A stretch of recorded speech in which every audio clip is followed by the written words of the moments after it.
Hello, this is Stumps United. We are finishing up our work on the Foundation project, which focuses on kind of the states of historical significance during the foundation of the United States. So, I was a little confused. I've been editing this other project. Well, last night I skipped the stream. I was watching somebody else's stream and it was too funny, and I said, I don't have the energy to do my own stream.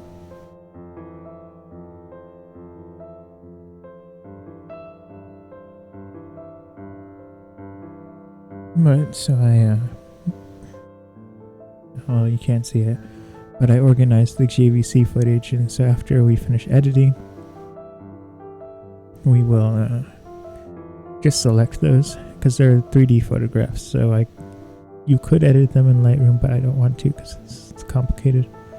It's easier to do that in the video editor.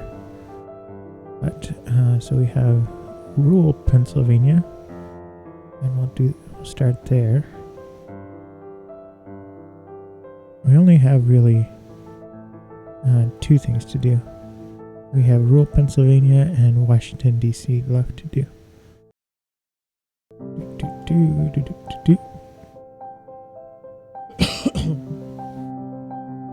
Excuse me.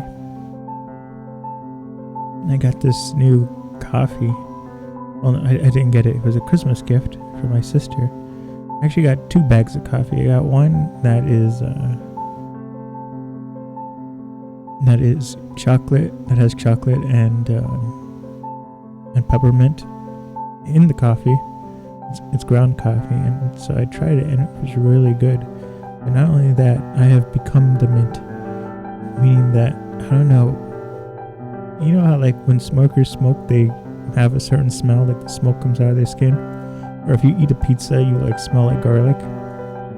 I usually say, like, if I eat the pizza, hold up.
So I don't wanna sit in and get with you, baby, tonight.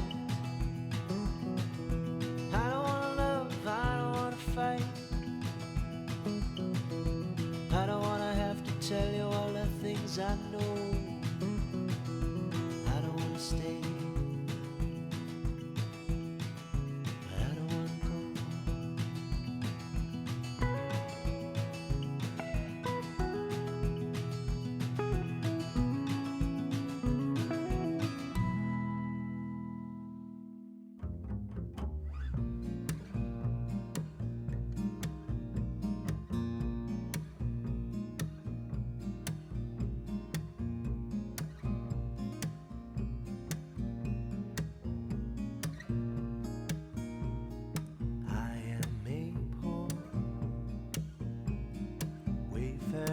Stranger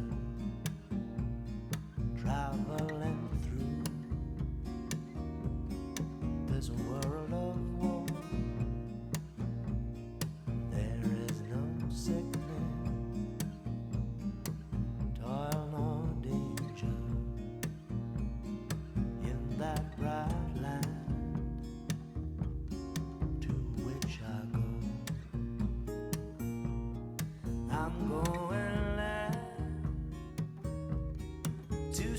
my mother. I'm going there, no more to roam. I'm just going over Jordan. I'm just going over home. And I know dark clouds will gather round me, and I know my way is rough and steep, but golden feet. Okay, I'm back. I had to do some quick tech support. Today, Qdoba switched their online system.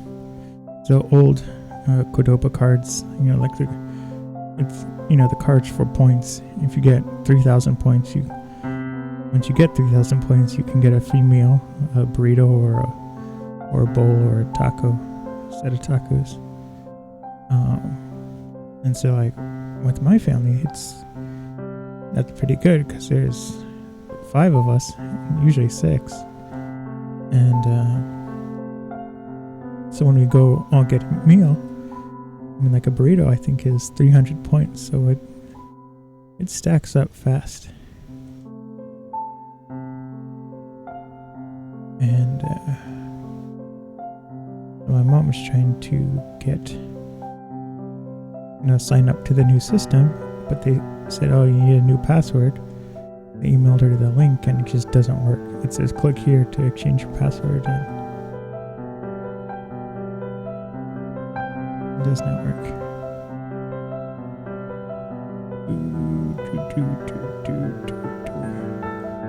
That was that. Back to my story about coffee.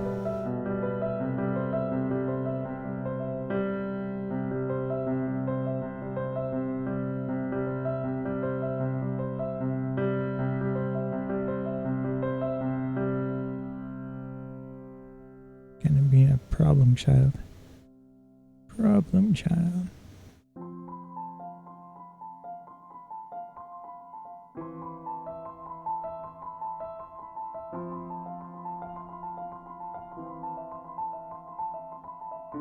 Back to the coffee. So the coffee is it's chocolate and peppermint mixed in with the ground coffee, and it was so good.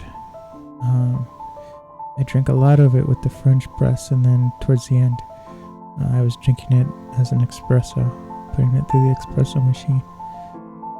And but what I noticed is I'm repeating the story, but when you eat pizza and then you smell like garlic and you can feel it coming out of your pores, or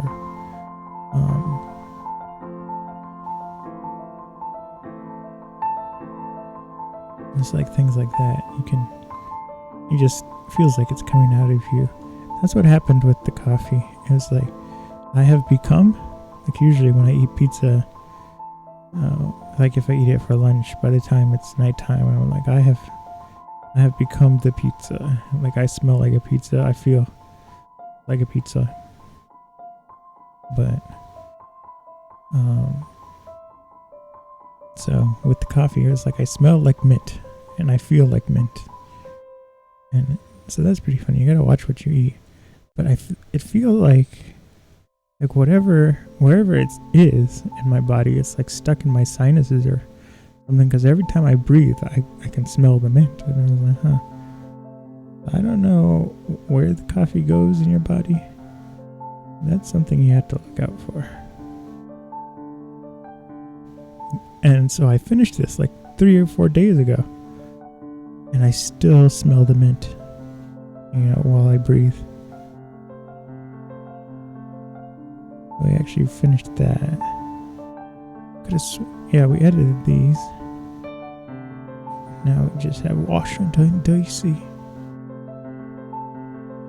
And then we do the selective process. This is going to be a short stream. and there's gonna be no half-life tonight.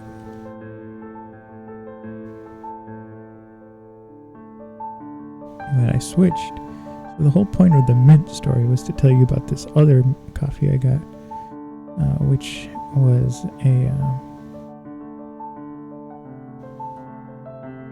it's this coffee that has tulsi in it, which is pretty good for you and is a stress reliever. But then it has like the stuff, and I know I'm not saying it right, but I'm not making it up either. It's called like ashwagandha or something, and it is so like I have it in tablet form, and it's to help reduce. Well, it doesn't reduce stress. It says it builds up immunity against stress. But it's not like a relaxer or anything. It kind of feels like it helps you cope. And you don't have to take it all the time. You just take it when you want to. And so I tried that for a little bit, and it worked well. But I try to save it for when I'm really stressed. But anyway, the coffee my sister got has this in it, and I was like, oh man, this is gonna be interesting. Am I just gonna, because it's not a sedative, but you do feel really calm. I was like, is this coffee gonna put me to sleep or something?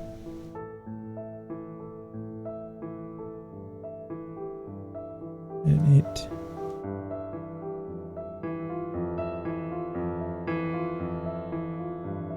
I don't even know what I'm doing.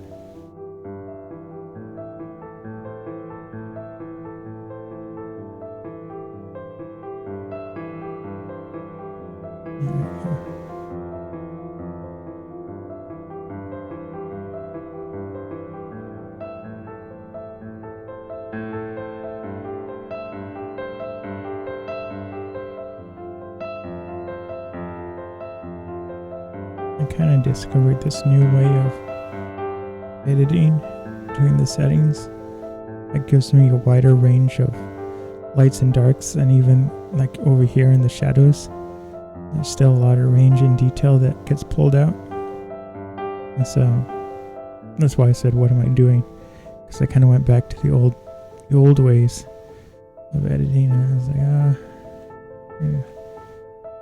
Whoops. I kind of went to the old ways. This is fine, but for this whole project, I've been editing in a specific way. I'm going to try to keep doing it that way.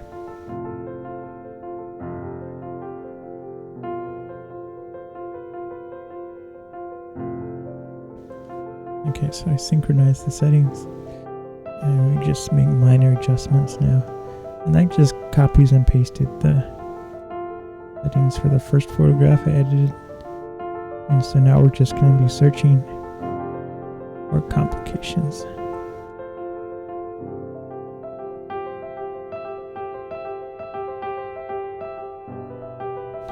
Anyway, so I've been using the French press for a long time, almost a year now. And it's nice because the coffee is so smooth and there's not that much oil. And how it works is you grind up your coffee, or you take your coffee grounds, you put it in this plunged thing. It's just the cravat. And then you pour hot water in, and then you put the plunge in. And so the plunge is actually like this filter that you push down. And so you just push it down, and it pushes, because all the grounds are just floating all around.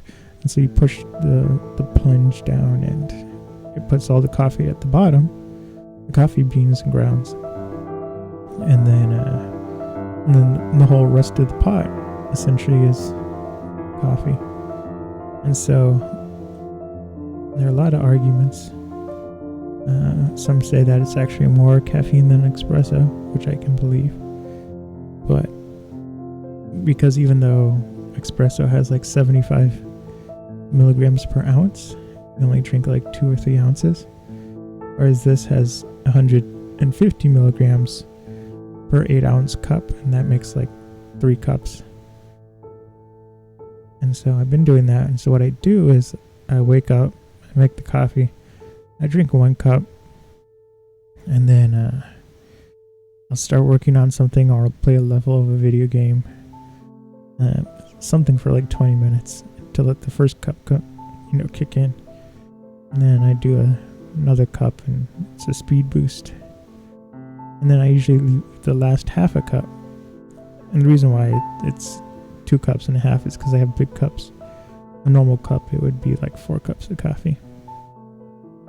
And so then the last half is just, for the afternoon, usually before 4. And so you need boiling water for the French press, and our dog is like ravenous now. She really wants all the food in the house. She's jumping on the counters more and everything, and so she jumped on the counter and she knocked over our electric kettle. So nice, because you just pour water in it and it's boiling in like 40 seconds. So it's really fast, like a huge amount of water is boiling. And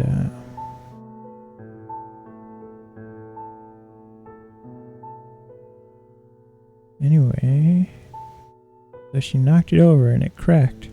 And so for one day, I tried to boil water on the stove. Oh my goodness, it took forever. It was just so slow. Like, I can't do this every morning. So I pulled out the espresso maker and I switched back to that. And so I'm going back to the coffee with the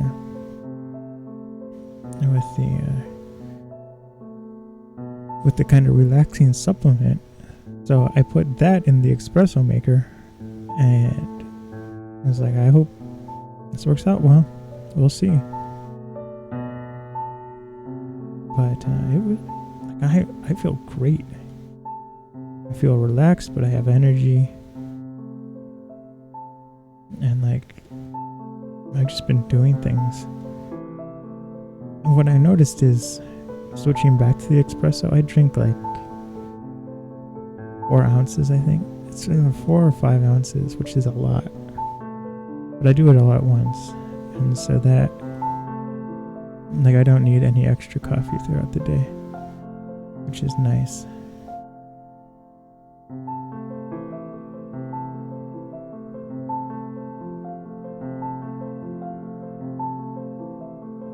But it's also kind of, it's not that the coffee is keeping me up, but I am having a kind of a huge sleep problem where, like, I can't fall asleep, and you might be saying, oh, it's the espresso. But it was even before the espresso that I had this problem where I'm just like really tired but can't fall asleep. Like, a really weird form of insomnia. And like, I had insomnia before, really bad, and when you take antidepressants and stuff, it's, the insomnia is crazy because it's just like, go to sleep, but you can't sleep, but you feel like, your heart's racing and gonna explode and everything. But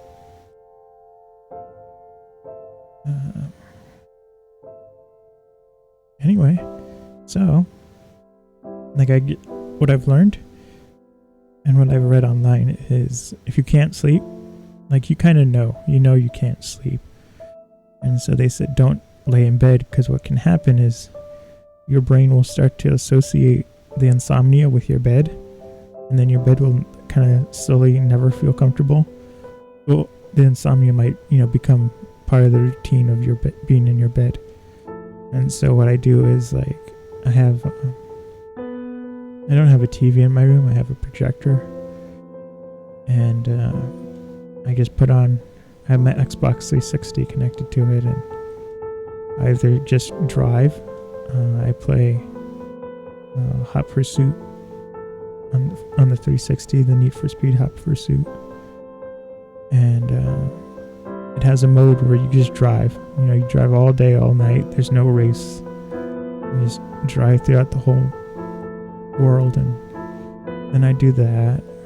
But now I have the Oculus Go, and so I'll just load up YouTube videos and that.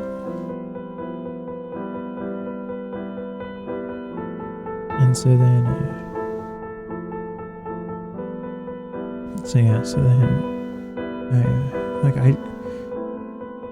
so I'm still not getting to bed till about 4, but it's not like annoying. And every once in a while, like I hear everywhere that you're not supposed to have screen time, and that's true. Like, you shouldn't have your phone in your room or any electronics, but I don't know. It's kind of like I gave up with insomnia. It's like, okay, I have insomnia and I'm not gonna stress over it. But yeah, so like my whole time is shifted. Where it's like for whatever reason, I cannot start to fall asleep I can't fall asleep until after 4:30 a.m. And so then, I don't have anywhere to be.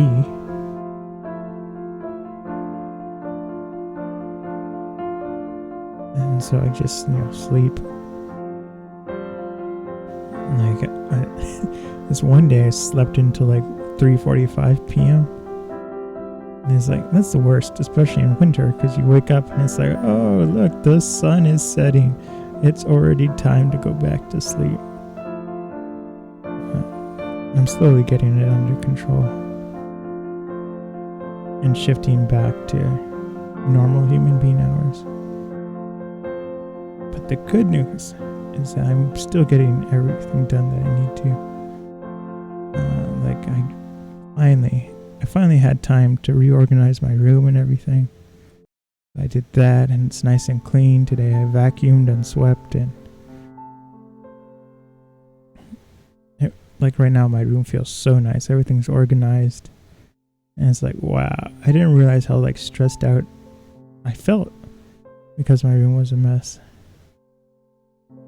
And that's good. And then I did that yesterday and today. And then today I edited a journey into the Philippines. And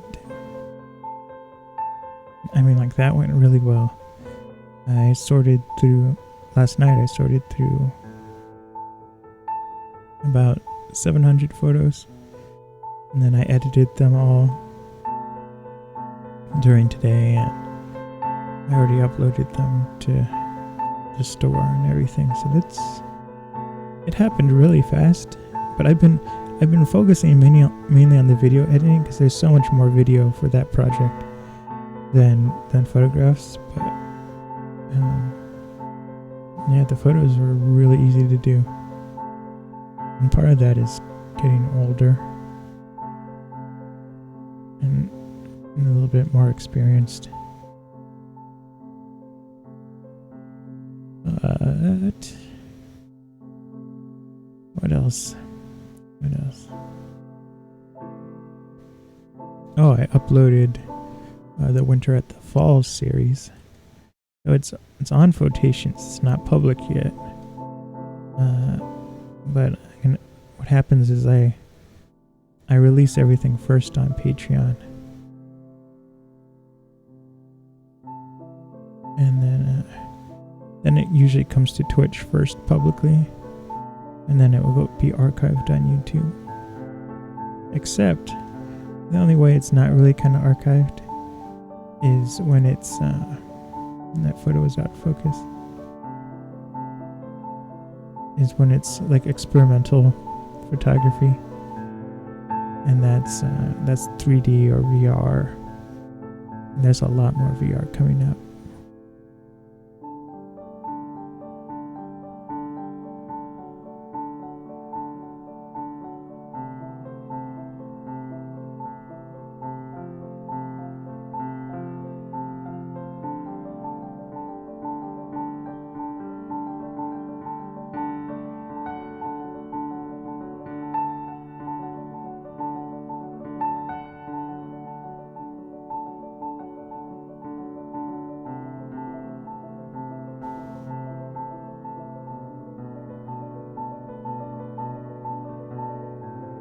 The archives.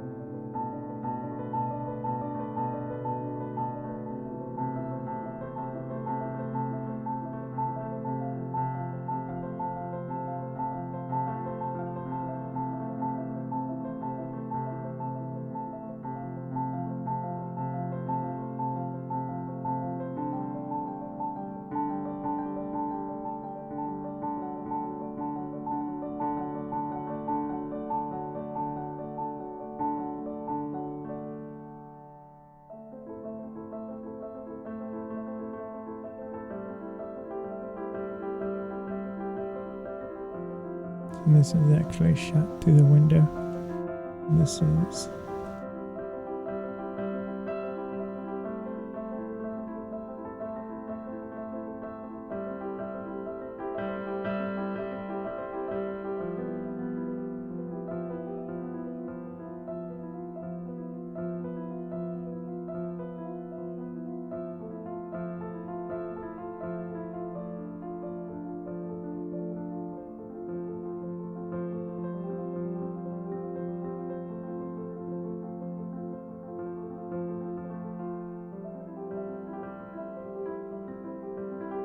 let's see, what do I want to do?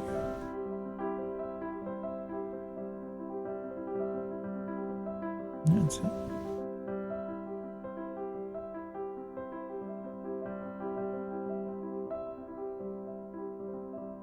But I don't really need this photograph.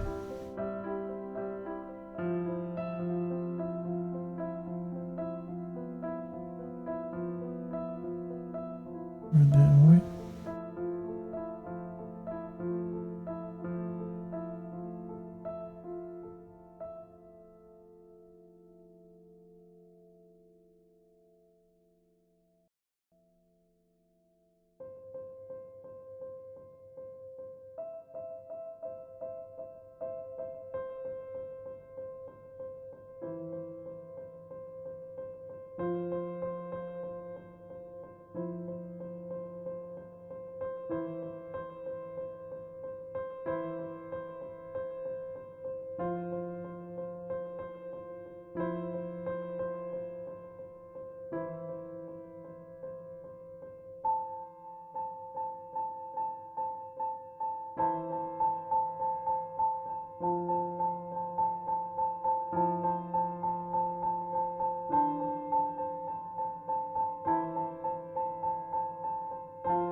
Okay, we're done. Flip the table. Let's get out of here. Okay, so now we just have to select the photos that we're going to use, and then I'll be editing them in the video editor.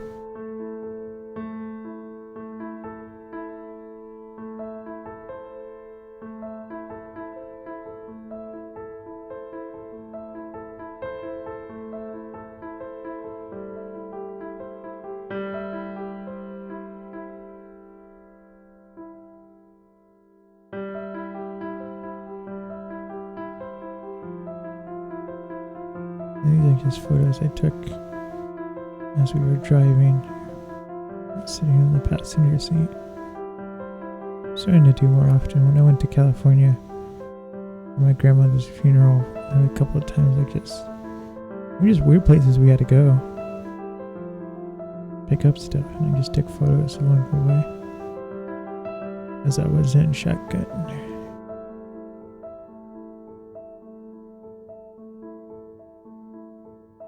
And there's a lot of things that you kind of take for granted while you're driving and everything. Like I still go to this is now the Eastern State Penitentiary in Pennsylvania. But there's a lot of things you kind of take for granted with the routes you take, the routes, and like construction happens and the freeway changes, or new hotels go up, the landscape changes.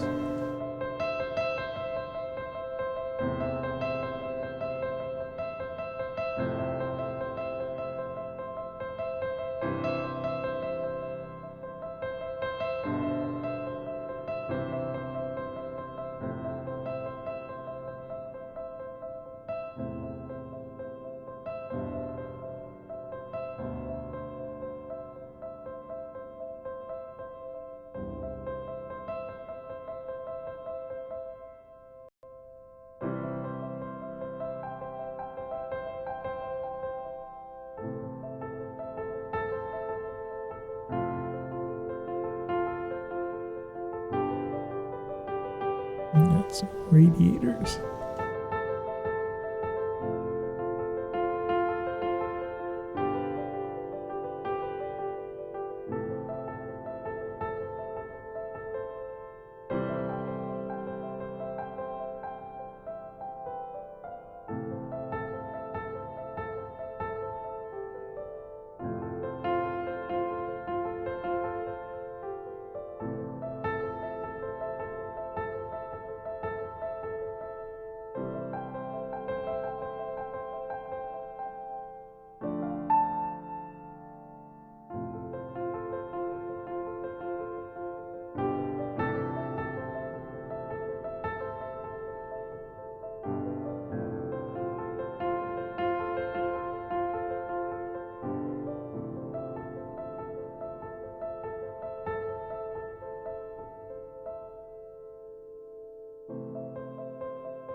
And this is just a pit stop in Pennsylvania.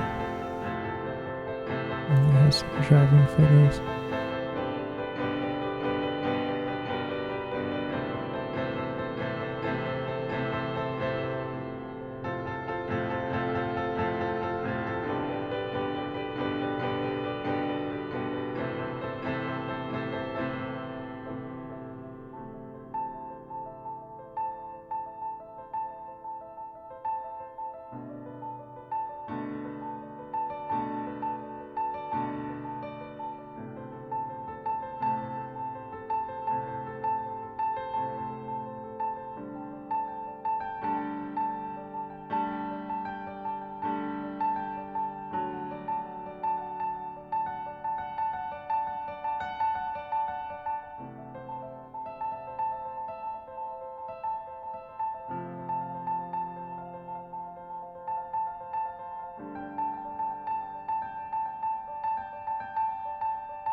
And then these are Topiary Gardens in the Lantau, Topiary Gardens in Maryland.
And these are photos being taken while driving around Philadelphia.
shopping for me.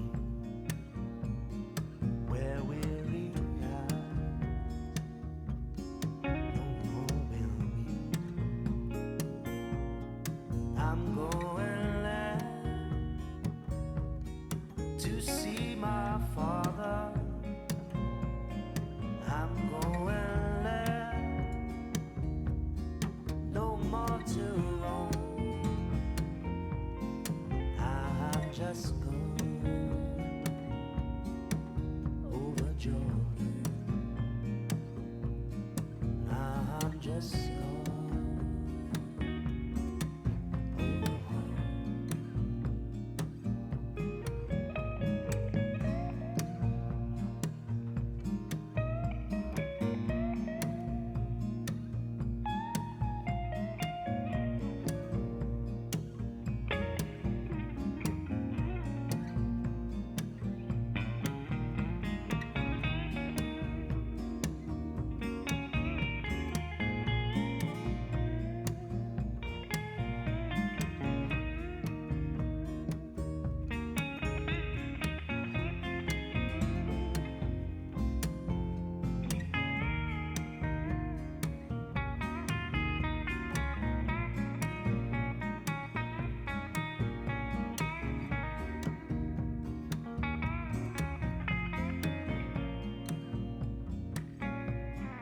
I'm going there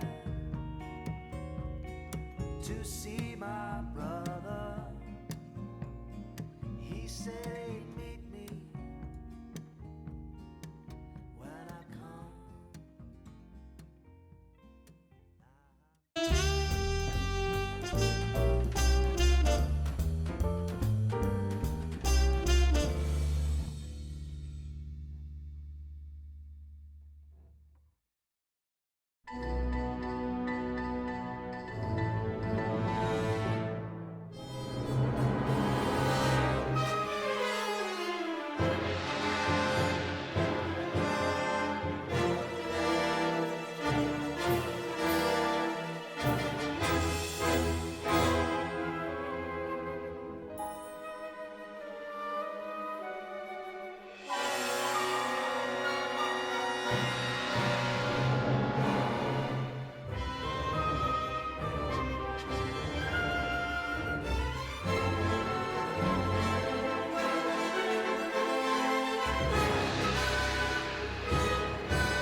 Okay, I'm back.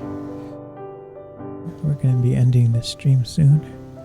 We have 2 big chunks, and what we've done is edited most of it. We edited all the 35mm digital photographs, and these photographs that are remaining, they're 3D photographs, but it's not supported in Lightroom. But what is supported is just the way the 3D photograph is. It's a file that contains a photo from the left camera and the right camera.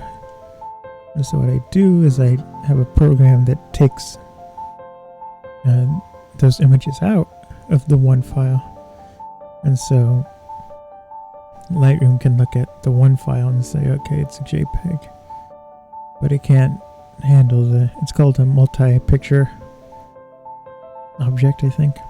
Multi-picture object. MPO file, and so Lightroom can't open MPOs, but inside the MPOs are 2 JPEGs, and so the program I use takes out the JPEGs, and then I select them. I use Lightroom as a database program, which a lot of people don't realize is Lightroom's not just for video editing, it is a very, very good database program, and it plugs into a whole bunch of online services. So what I do every time I finish editing photographs or almost anything is I upload them to the cloud. In my case, I upload them to SmugMug, which is the hosting that does my store, rotationstore.com. But what's nice about SmugMug is, no, they don't store the raw photos. They store the photos in the JPEG format, but as an uncompressed JPEG. So like when you upload your photos to Facebook or Instagram, they are very much downscaled. Like if you upload an 8 megapixel photo to Instagram from your phone, then it's downscaled to less than 2 megapixels. And not only is it downscaled, it is highly compressed. And so if you re-downloaded the photo from Instagram, you would see how low quality it is versus the original. And that's the part that really scares me. Especially my grandmother passed away, and I did a slideshow. And so I asked the family members if they had any photos of them and my grandmother with them that they would like me to include in the slideshow. And so, like, as you can see, I take thousands of photographs, but I've also been archiving her photographs digitally. I have a negative scanner, and everything that wasn't a negative I scanned in myself. So I have a couple hard drives filled with just, her family albums and travel books and everything. And so luckily I had all of those. And it was really surprising because, like, a lot of the people I thought were tech savvy and everything, like, they did not have very many photographs, or they couldn't access them. They didn't know where they were. A lot of them were just downloaded off Facebook. So it wasn't like Facebook really compresses images. And so it was kind of incredible how low quality everything was, and that made me worried. How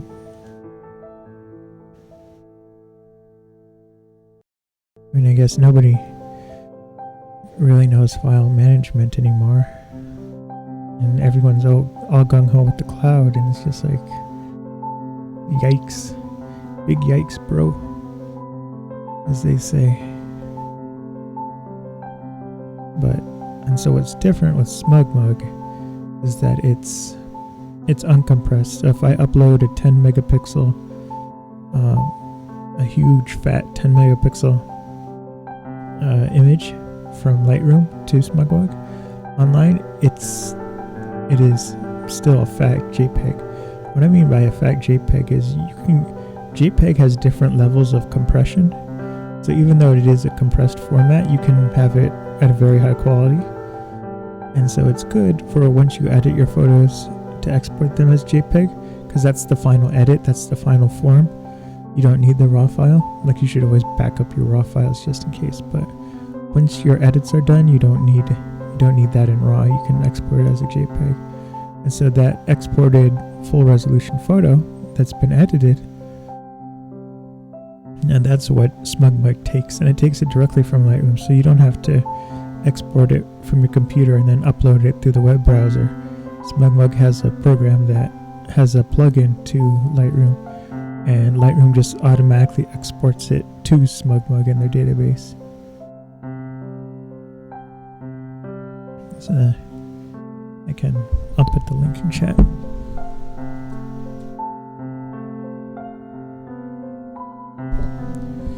And so then SmugMug, not only does it archive all my photographs, but I also have it set out where they can sell my photographs, and then I get a cut. And they get printed in almost any size. You can get 4x6 postcards, or 2x3 photos, really small ones, or you can get wall-mounted canvases. You can get framed, unframed. You even get stickers and magnets and phone cases. I give my sister's phone cases. Like, I'll do designs and stuff, and then I upload it privately to SmugMug. And then, like, I gave my sister a phone case of our dogs. She really likes our family dogs. And then my other sister, I gave her a phone case of Fiona the hippo, a bootlegged merchandise, I guess you can say. But it's not like I made a copy of an already existing product. It was just I took some photos and put it on the phone case.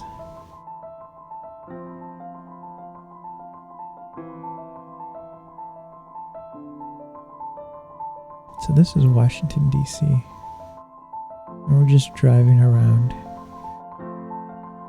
My sister had a fencing tournament there. So it was funny because we went for family weekend at her college. And then she was like, oh, by the way, I'm going to Washington, D.C. during family weekend. And so we're like, okay, we'll drive with you. And so from Pennsylvania to Washington, D.C., it's really close. It's only like 4 or 5 hours. We drove there, met her at her fencing tournament. They did pretty well. They're from a small college.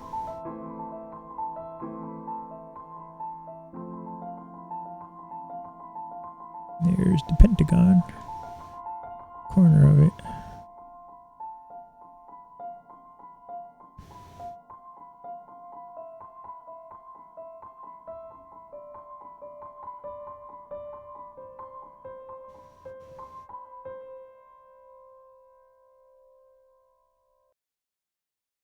Do do do do do do do do do.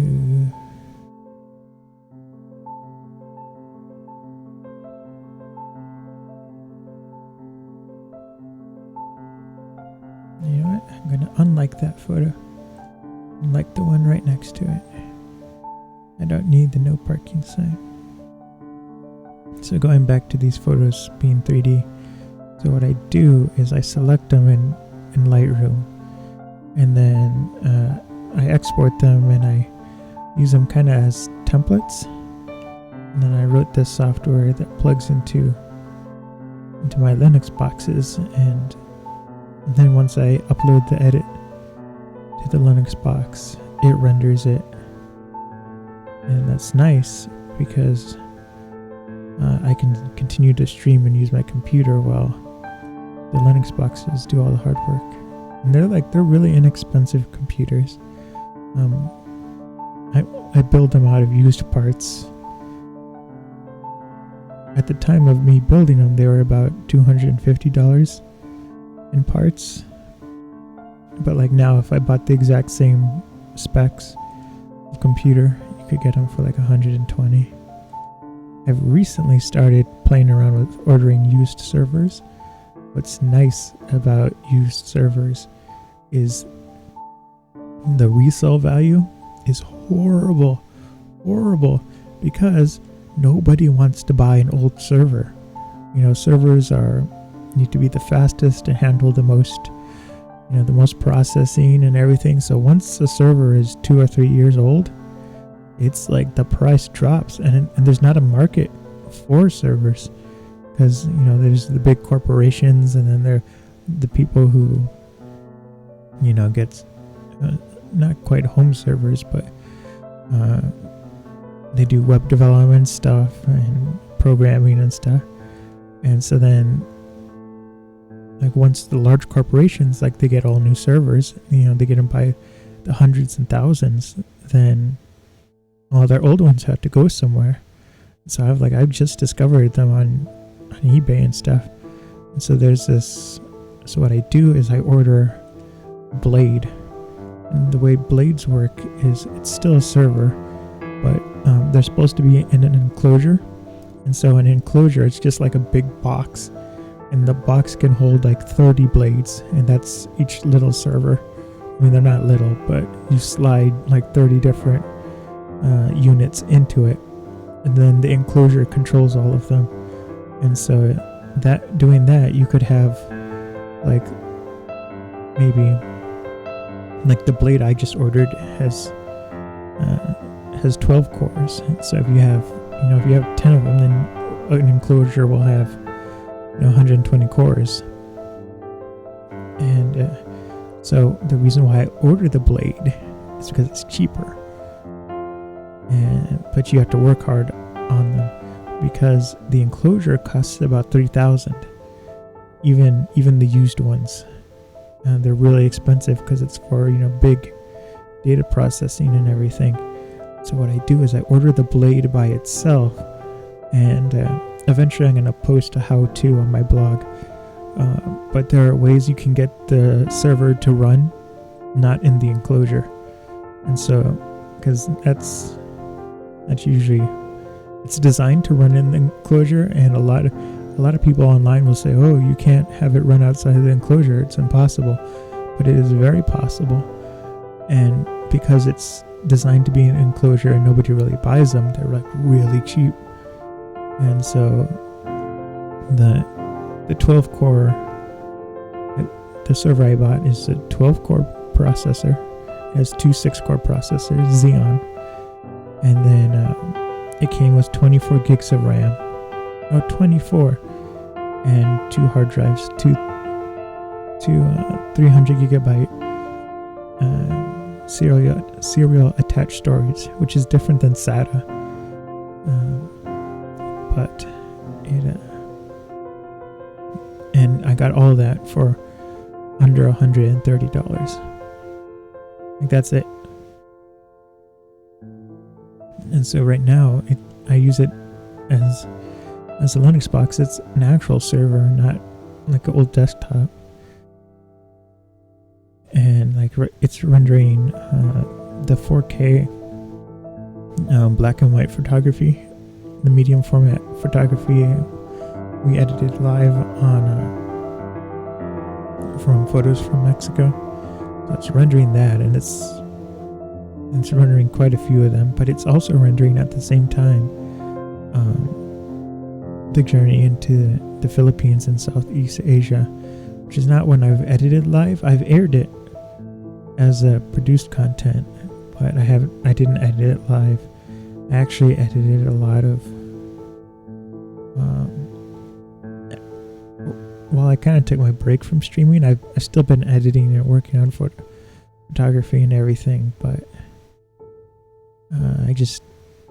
it's weird because with streaming I have to have everything ready to go, one right after the other. And so with media production and everything, that's not really how it works. And so like I might spend the entire day getting all the files onto a hard drive, encoding them into the right format, rendering the previews, all day, and then I'll stream for like an hour and a half or 2 hours. And then I have to stop, because if I start another project, I have to do the whole day's work of getting it ready onto a different hard drive. And so it's faster for me to work alone, because I can do a little bit on each project as needed. But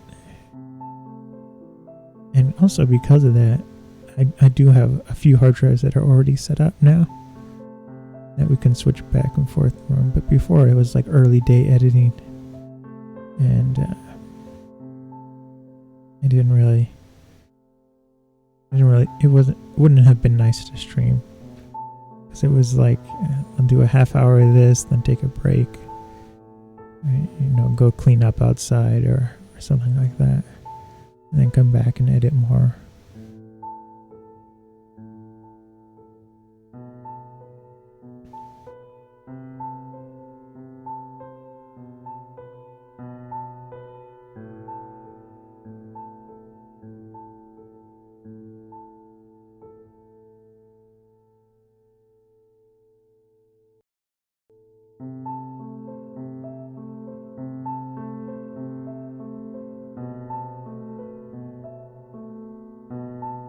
So we're just driving around. These photographs are all Washington, D.C.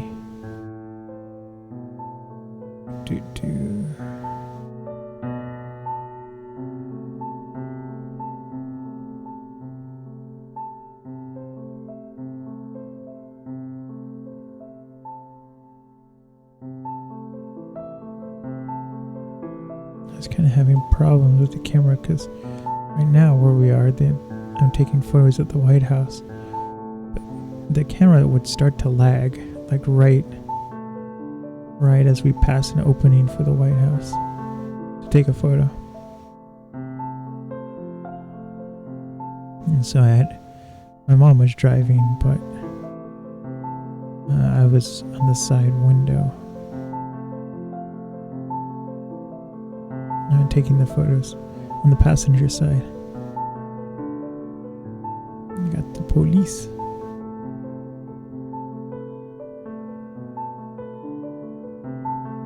So this is actually the street the White House is. So we'll see if I actually got it with this camera, because I was taking pictures with my DSLR in one hand, and I was just kind of aiming this camera in the general direction and hoping it got the photo.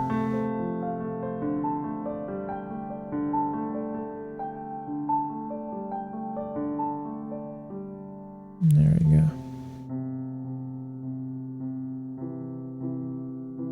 Yeah, there's the White House. Got a news person there.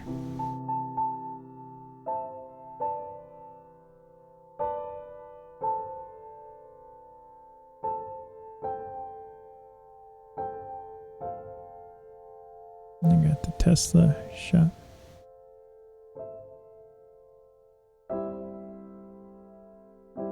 My mom thought up a new job for me. Said I can be like the Your Ride person, where I go and I take the elderly to their doctor appointments and everything. I was like, that'd be a really good job. One, because I have 7 years of experience essentially doing that. Two, I like driving. Like I'd like sometimes I just get in the car and go. And like I'll put on Bruce Springsteen and just put on Thunder Road. Just kind of drive with no purpose. So it would be nice to kind of have a purpose in where I go and driving people around and everything. I don't want to do the Uber. And that scares me. And I was thinking about doing Uber Eats. But then that's kind of scary too, because, well, like with the pizza delivery, there's always stories about, some poor person delivering the pizza, and then they get mugged for their car at the delivery and whatnot, for the cash. And it would be different with Uber Eats because I'm not carrying cash, but it's still kind of, I don't know.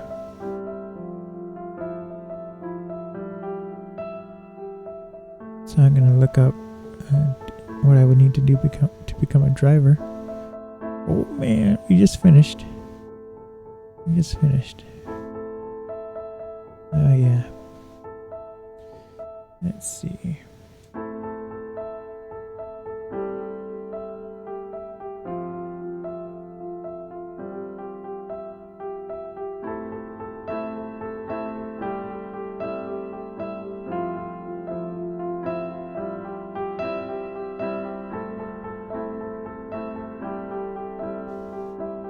Okay, I want to thank everyone for coming out. And I'll see everyone soon. Tomorrow for sure. I don't know what we'll be editing.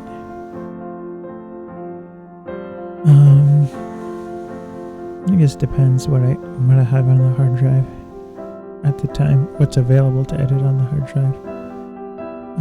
We might start some video editing or some animation.